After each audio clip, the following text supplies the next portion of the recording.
Hello guys! Mayroon tayong gagawin sa aking buhok kasi yung buhok ko ay sobrang dry. Yan o. Sobrang dry. Gipaliguan ko na to. Ayun, gagawin ko muna ay pakita ko sa inyo ano ang gagawin sa buhok ko nga. Sobrang dry. Tapos kulot-kulot. Ang gagawin ko ay maglagay tayo ng suka. Suka dito sa lagayan. Mga kunti lang. Hindi naman gaano karami. Ayan. Suka. Tapos conditioner. Any conditioner. Ito lang ang nakita kong conditioner ko. Ito ang gamit ko. Tapos ilagay mo dito sa bowl. Itansyahin mo na lang kung anong karami. Uy, malapit na maubos yung aking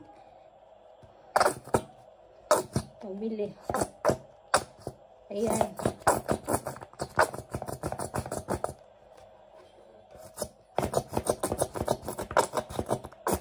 Ayan siya. Tapos i-mix nyo. Ito suka ha. Ayan, i-mix mo. I-mix mo ng todo. Kasi sobrang dry ang hair ko. Hugasan mo na yung hair. Banlawan mo na ng todo. Yan. Tapos, i-section nyo. Kasi yung sobrang dry yung hair ko. Ayan, ilagay ko muna sa dulo. Yung kuan kasi, yung aking hair, ang dry niya, yung dulo. Yun ang pinaka-dry niya. Kaya, yan, gawin ko lang ganyan. Yung mahirapan pumunta ng salon, dahil mahirap pumunta ngayon, lalo dito, sarado ang mga salon. Hindi ka makapunta ng salon, gumawa ka na lang ng paraan para sa yung dry hair.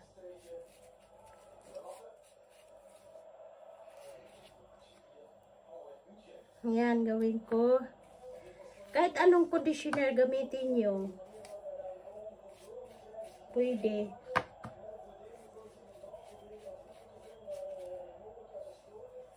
Yan siya.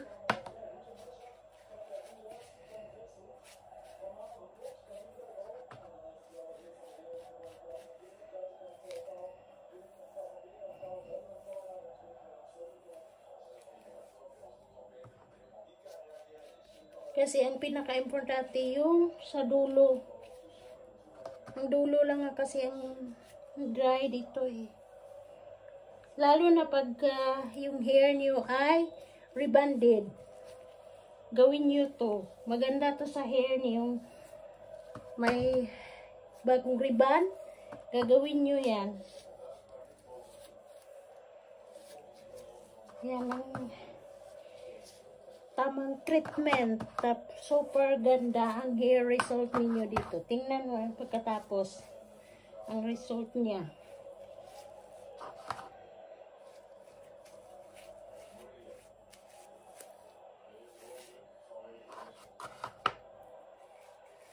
Yan siya.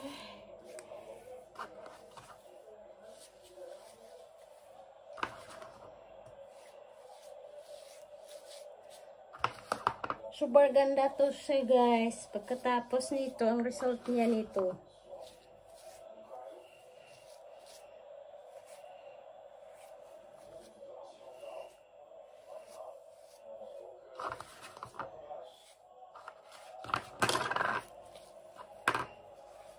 Tapos, i-massage nyo para ma-mix siya sa hair mo. Ayusin na lang.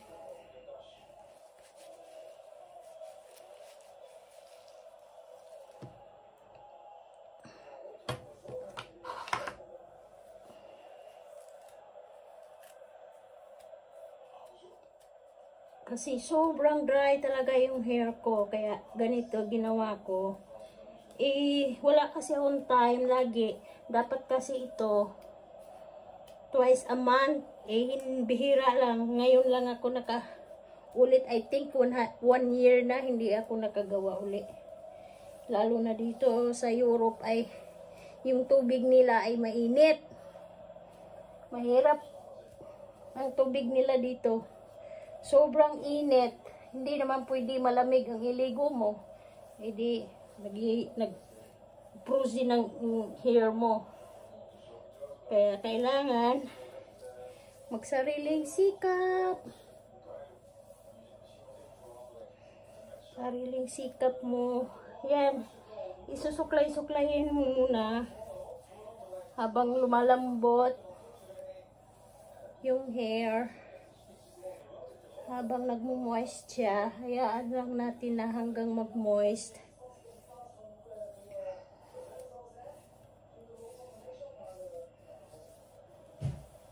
Yan, hayaan ko na hanggang yan. Yan siya.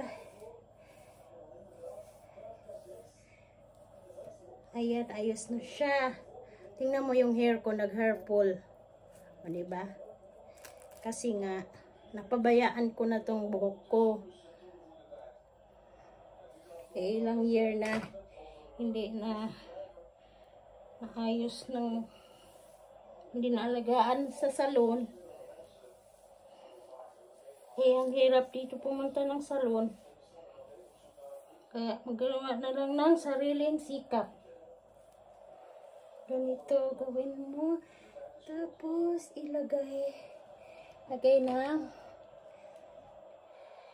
lagyan ng ganyan. Tapos takpan mo ng ito plastic. Hayaan natin ng 10 to 15 minutes bago banlawan siya. Pasensya guys, andito ako sa kusina kasi yung husband ko ay maingay. Nanood ng football. Kaya sobrang ang ingay ng TV niya. Ito, mamaya pakita ko sa inyo pag mabanlawan na. Ito na guys, tapos na. Ibanlawan ko na. Ayan. Yan, tapos na. Ibanlawan ko na. Nag-jacket ako makapal kasi malamig.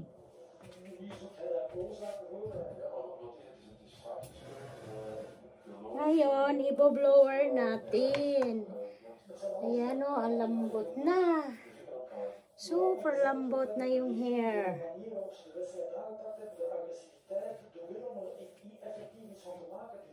Ngayon, ibo-blower ko. Hinaan lang. Ayan.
Ito na siya, ang finish niya. Finishing niya.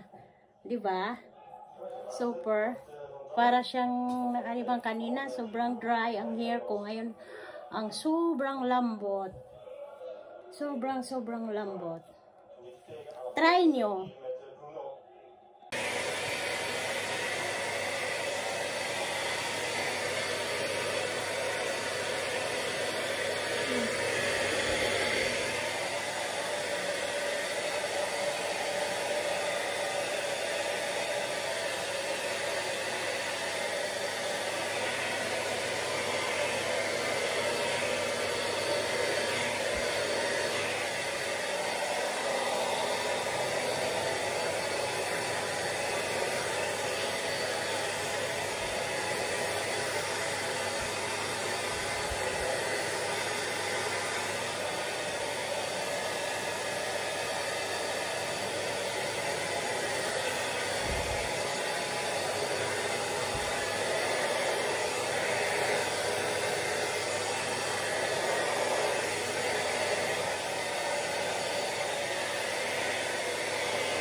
Ito na guys. Ayan na oh.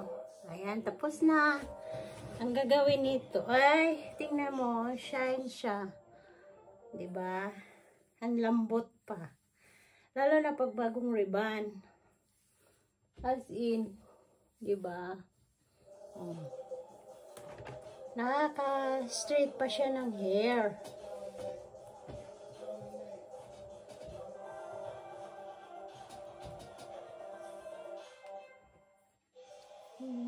Yan, oh. Yan siya. Ganda siya. Yan ang gagawin nyo. Kung wala kayong time pumunta ng salon, tapos, kung wala kayong pang treatment ng buhok nyo, ang gagawin lang ay magawa kayo ng suka, conditioner, tapos ilagay nyo sa bowl, tapos ilagay nyo sa hair nyo, tapos ibabad nyo ng 10 to 15 minutes, tapos banlawan nyo. Una pala, banlawan muna yung hair, shampoo, tapos, ayan lang, shampoo lang, tapos maglagay kayo sa bowl ng suka, at saka conditioner. Tapos, ibabad nyo ng 10 to 15 minutes. Saka nyo banlawan at saka i-dry. Sobrang lambot guys, as in. Tapos, nakadagdag pa siya ng straight kasi yung suka ay nakaganda ng split ends. Kasi yung split ends ko, ang dami kong split ends kasi ang tubig nila dito ay mainit. Kaya, gagawin lang to ng twice a month. Yan lang. Yan lang kadali. Ako kasi wala akong time gumagawa lagi. Mga 1 year na ata hindi ako gumagawa nito. Ngayon lang. Okay, guys. Thank you. And salamat sa panood. Thank you so much sa inyo. Thank you so much. Bye-bye.